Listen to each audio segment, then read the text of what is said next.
Hello, everybody. Welcome to Moment of Clarity. Please click subscribe. Please share this. Let's get started. This is your moment of clarity. Now, it's not often I get to bring you a story about the biggest in human history, like a report about that.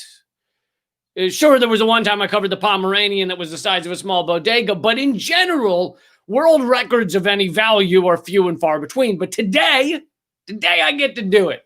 I get to bring you the biggest in human history. And no, I'm not talking about the popular porn movie from the 1990s. This past week saw the biggest strike in human history. And how much have you heard on your mainstream media, mainstream Western media, about this strike? I mean, as far as I can tell, they've hardly mentioned it. They've talked more about which type of pumpkin spice to sprinkle on your fucking corn dog to give it the Christmas spirit.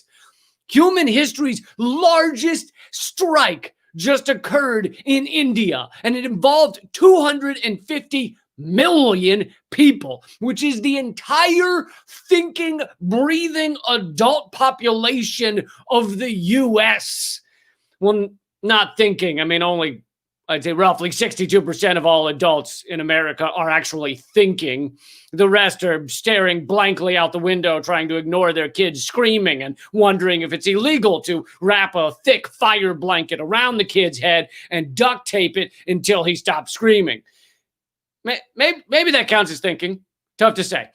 There's been essentially a U.S. mainstream media blackout on this strike. I mean, you can correct me if I'm wrong. Please tell me that Anderson Cooper has been out on the front lines while Indian workers or with the Indian workers or that Brett Baer or Nora O'Donnell waded into the throngs of people to ask them why they're so upset. Maybe the well-coiffed media elite are out there buying chicken masala on a stick from street vendors. I'd love to see it. Maybe I'm wrong. Maybe they've been covering this story extensively. I'm kidding. I'm not wrong. They suck. The largest strike in human history. Do you know how long humans have been around? Neither do I, but a long time. It's been a long time. I think the first one was a guy named Dax, worked down at the mill, right? You remember him. So it was a long time.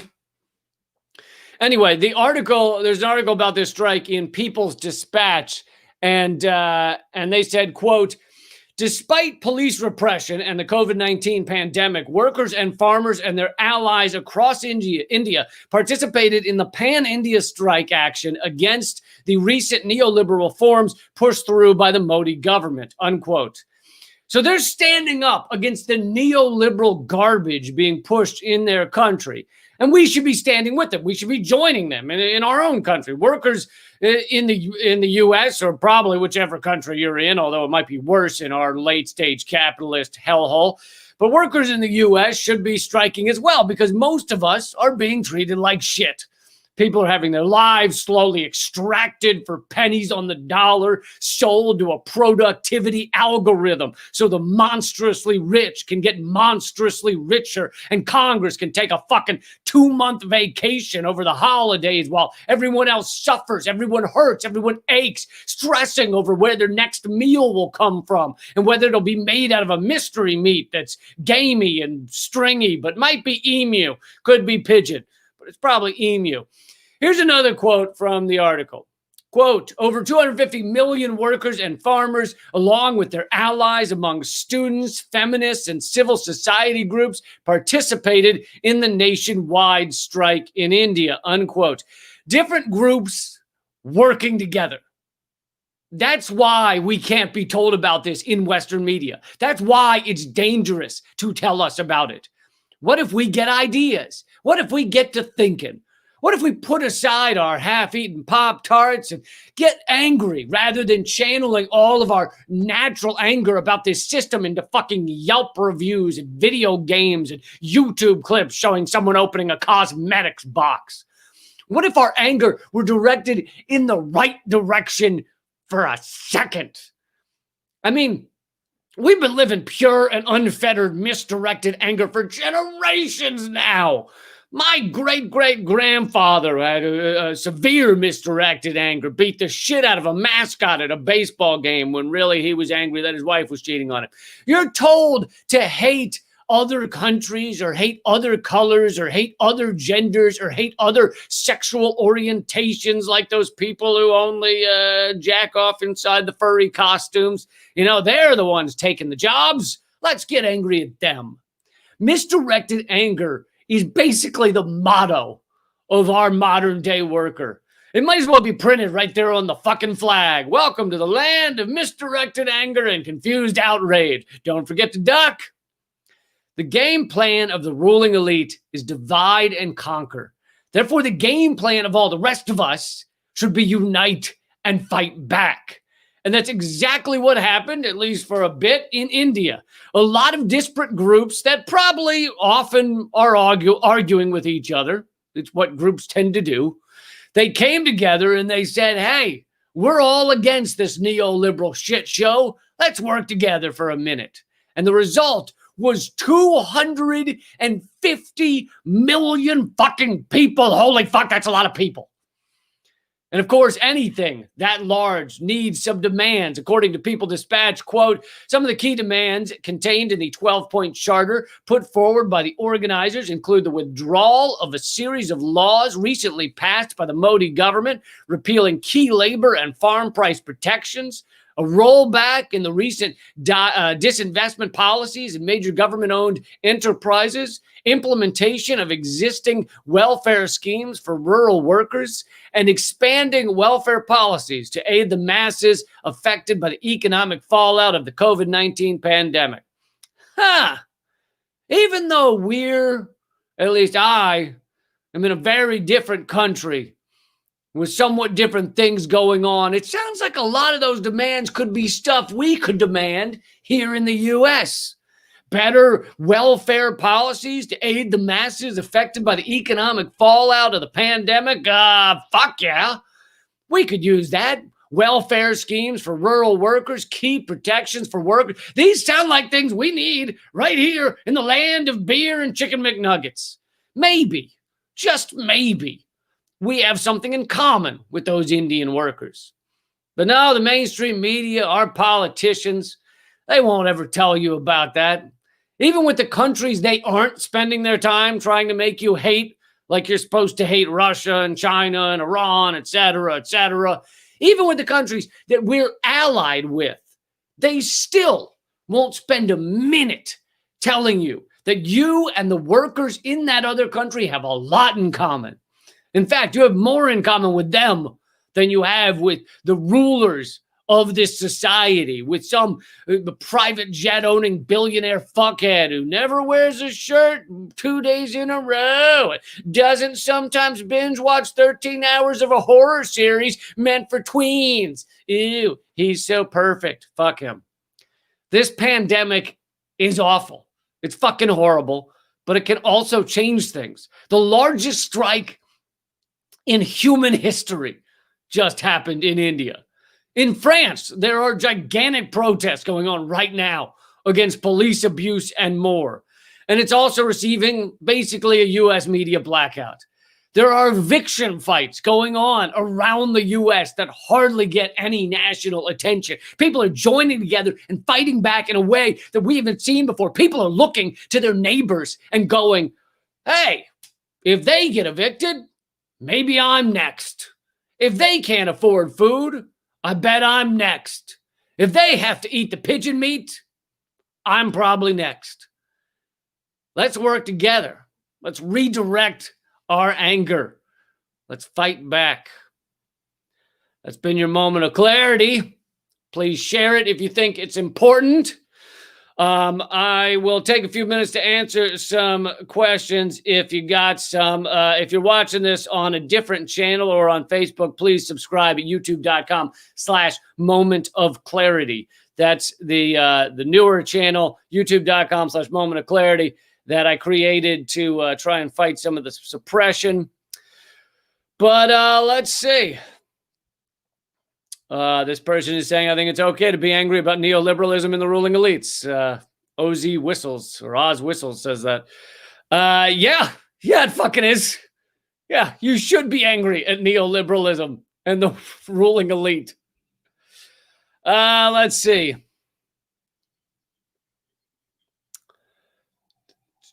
Jeffrey Denton says people do a simple search on how each president signed legislation to further monopolize media. This was all done in an extremely nonpartisan way and not for one imaginary side or the other, but for less than 1% of the population. Absolutely true, Jeffrey. If people think it's only the Republicans that have consolidated the corporate media, or they think it's only the Democrats, fuck no. These guys work together, all right? Bill Clinton heavily consolidated, allowed the consolidation of the media, and it's only gone worse from there. It's Bush, Obama, they all understand that the more fucking stranglehold they have on the mainstream media, the easier they can run things. And that's why shit got out of hand around the 2010 era, when the internet got good enough that most people in this country could watch video on a regular basis. For a long time, the internet was there was sharing of ideas, but it was a little bit slower. It was a little bit harder. And around the early 2000s to mid 2000s, you had everybody could go online and watch videos, learn things, and watch videos like this one. But that's when shit got out of hand for the ruling elite. That's when Occupy started. That's when Obama is absolutely a corporate clown, but he got more donations from single people than from corporations, which it didn't matter for him. They still owned him. He was still working for the corporate state, but it mattered after him when Bernie Sanders was such a threat and Donald Trump was such a threat. So yeah, they've had to lock down the internet because keeping these ideas in the box is really part of what they're trying so hard to do. Let's see. Omar Rana wants to know, is Biden more neocon and pro-war than Trump? Well, he's saying something about someone pushing for Trump to win. Well, Trump has lost. It's the election is over. But I'm sorry if you, watch Hannity on Fox News and think that this election isn't over. It's very fucking over. But is Biden more neocon and pro-war than Trump? Here's the thing, though. So there's different sides of Trump, because he's not ideological in the sense that most politicians have been. He's not trying to create a certain worldview or something. It's all about him. It's whatever he thinks will make him look good or will make his base like him. And so for him, or things he just doesn't want to spend time on. So in terms of the number of bombs being dropped by our military, Trump has actually dropped more bombs. Allowed our military to drop more bombs than Obama did. And Obama was bombing every fucking minute. So Obama's final year in office, the numbers came out that roughly 30,000, a little less than 30,000 bombs were dropped in that 1 year alone. Obama's final year. This is a president that some idiot liberals think was a peaceful president. In Trump's first year in office, the Pentagon dropped 40,000 a year. I think it averages out to a bomb every 10 or 12 minutes. And that has less to do with Trump sitting there every 10 minutes going, drop a bomb, drop a bomb, drop a bomb. He's not overseeing most of this. What it was he completely took any remaining modicum of, I was going to say he took the gloves off the Pentagon, but the Pentagon didn't have gloves on. It's not like their hands were tied. They had, if their hands were being tied, if you wanted to consider the gloves on with Obama, they were like a finger. It was like one finger of a glove was on the Pentagon. So the gloves have been off the Pentagon for a long time. But Trump basically said to them, look, I'm not even going to read your reports. I'm not going to read your shit you want to do. I'm not going to look at what it is that we're planning on doing around the world, because I don't fucking care. I'm not a reader. That's basically what he said. He said, you go do your shit. And unless it's something that is something new or different, don't even bring it to me. And so the Pentagon just went and did whatever the fuck they wanted. And that was dropping 40,000 bombs a year. So Trump actually did drop more bombs. and Biden possibly may drop a little bit less.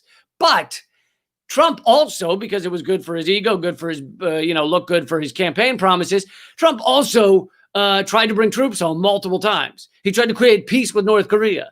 He tried to bring troops home from Afghanistan, tried to bring troops home from Germany, tried to bring troops home from Syria.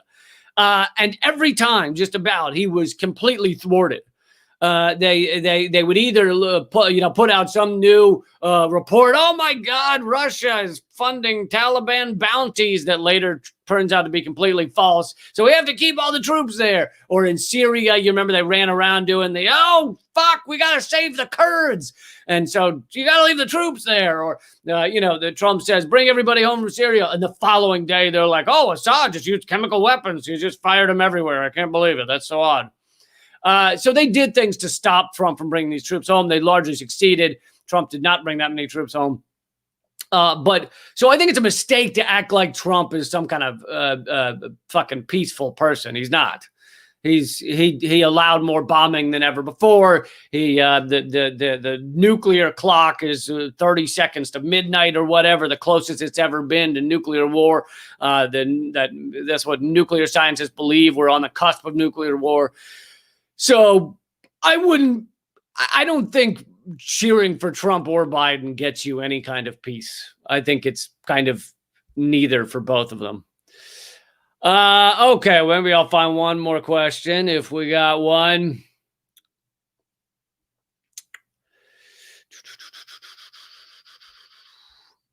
Let's see here. I don't think one party's better than the other. Yeah, I think you're starting to nail it down there. That's how the corporate control of government works.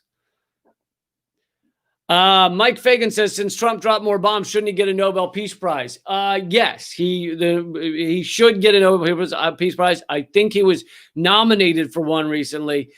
So if considering how many bombs he dropped, he should get that Peace Prize. It's really not fair he hasn't.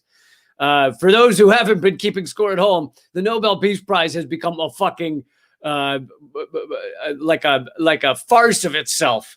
The Nobel Peace Prize is often given to either full-on warmongers like Henry Kissinger and Barack Obama, or it's given to people that, did some good, but they're being promoted by the kind of ruling elite as look, we care. And so they're kind of propped up.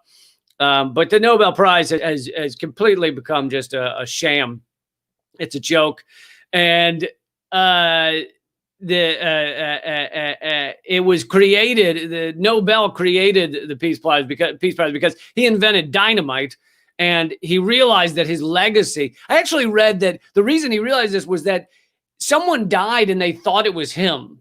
So they wrote an obituary. Some newspaper in Europe wrote an obituary, or maybe multiple did, wrote an obituary for Nobel. And in it basically said this man was known for inventing dynamite, and all these dynamites now used around the world for all these explosive purposes.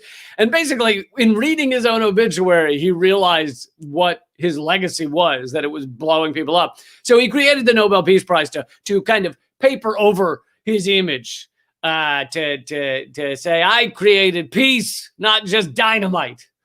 And so anyway, it's kind of fitting that the Nobel Peace Prize now actually seems like a cover for more death. You give it to Barack Obama while he obliterates so many around the world. Let's see. All right, I'm going to wrap it up here in a second. Maybe I'll tell you about. This Omar Rana saying Benjamin Netanyahu also nominated for a Nobel Peace Prize. Netanyahu, one of the biggest fucking warmongers in the world, who thinks his military is not shooting enough children on the border with Palestine. He would love to have them shoot more. Unfortunately, it's the bullets are expensive, so they've held back a little bit. Oh, I just figured the last couple of minutes I'd tell you about this. This is pretty hilarious. If you want to watch the actual video, you can go to Twitter. My Twitter is @LeeCamp, and one of the top few tweets right now is from Katie Halper. So Katie Halper has she's the co-host. I've known her for years. She's a co-host of the show Useful Idiots with Matt Taibbi. But anyway, she plays these clips of Josh Fox, who's the director of Gasland. So he's an anti-fracking activist, which is the good side of him. But he's now aligned with a bunch of kind of shitty people, and so Michael Moore put out Planet of the Humans, which is a film that makes a lot of good points. There's some facts here and there that are either antiquated or off or whatever. But in general, it deserves a discussion. I mean, you should watch it and think about what it's saying and have a discussion about it, rather than just saying, it's saying things I don't like about how renewable energy is not really renewable, and about how the amount of fucking rare earth metals that go into renewable energy is kind of horrific, and maybe we should sit down and actually think about this while we're still crushing the fossil fuel companies. At no point does it say, oh, and go easy on the fossil fuel companies. No, it doesn't say that at all. It's saying, let's have a discussion about how we move this planet beyond the capitalist fucking just catastrophe that we've created. And anyway, so Josh Fox has somehow got himself involved in trying to censor and get this movie removed. He proudly was tweeting about how he got it removed from YouTube for like a minute, and then it went back up. But it was not a secret. He wasn't like it wasn't just behind the scenes. He was publicly saying, censor this movie, have it removed, make sure no one can see it. And so Max Blumenthal, The Gray Zone, does great work. You can read his article on this. If you Google probably Gray Zone, Planet of the Humans, you can read the fucking million-word essay or article on the details behind all this. So Josh Fox decides to come up with some conspiracy that he relays in this interview. And anyway, Katie Halper kind of plays the clips and tears it apart. But apparently I'm involved. Josh Fox has decided that Vladimir Putin and me and Max Blumenthal and Katie Halper, we got together and we had a dinner party where we decided to crush Josh Fox or go after Josh Fox or something. It doesn't. His conspiracy needs a little fleshing out because there's not really a lot of details in it. I don't quite know what we're being accused of, but it's an interesting team. You got to admit, that's an interesting baseball team right there. You got me, Putin, Max Blumenthal. I think he throws Aaron Mate in there. At one point, he says Matt Taibbi. Then later, he throws in Jimmy Dore. Jimmy Dore apparently not on the pro team. He's like in the farm team of this conspiracy that is going after Josh Fox. So it's me, Putin, Blumenthal, Aaron Mate, Katie Halper. And we apparently have we get together and we wear funny robes and we do secret handshakes and then we talk about how we can go after Josh Fox. And it's tough because it's tough for my schedule to get together like that and have those rituals. The bleeding of the virgin goats actually can take upwards of 47 minutes to get the full ceremony with the garb. I mean, just getting the face masks on and the stuff you have to twist around you. It's like a bracelet type thing you got to put on. And then you got the bleeding. Virgin goats can bleed a surprising amount of time. It's not quick. And so anyway, with my schedule, it's been tough to get to all the meetings. I've been to like a couple. Putin apparently has a lot of time because he's at all of them. I mean, that guy, he is there with bells on every day right before the bleeding of the goats. I don't. You'd think he'd have a busy schedule, but he's at all of them. I've only been to a couple, but anyway, seems to be working. And so we're doing our best through those rituals to crush Josh Fox. Oh man. It's kind of a sad video to watch. I don't know quite what happened to Josh Fox, but he's lost it a little bit.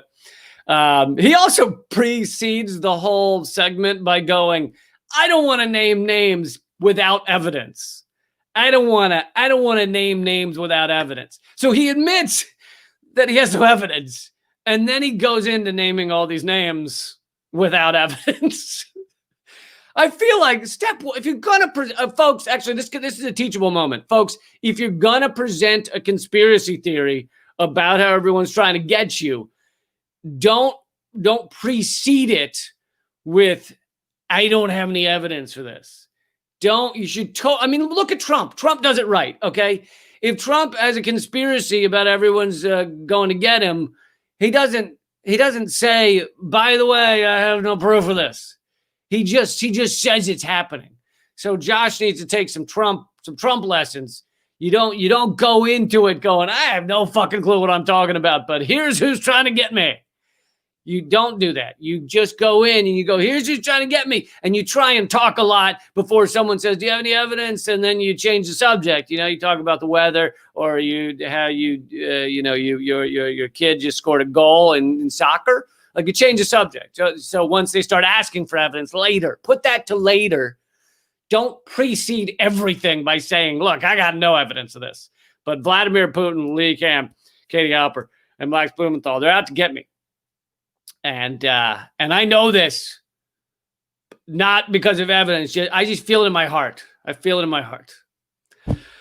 All right, guys, I'm going to wrap up there. But if you think this moment of clarity was important, please share it. I do these every single weekday, except sometimes, at leecamp.com. And I really appreciate it. Check out my 2 podcasts, Common Censored and Government Secrets. They're free on all your podcast networks. All right, keep fighting.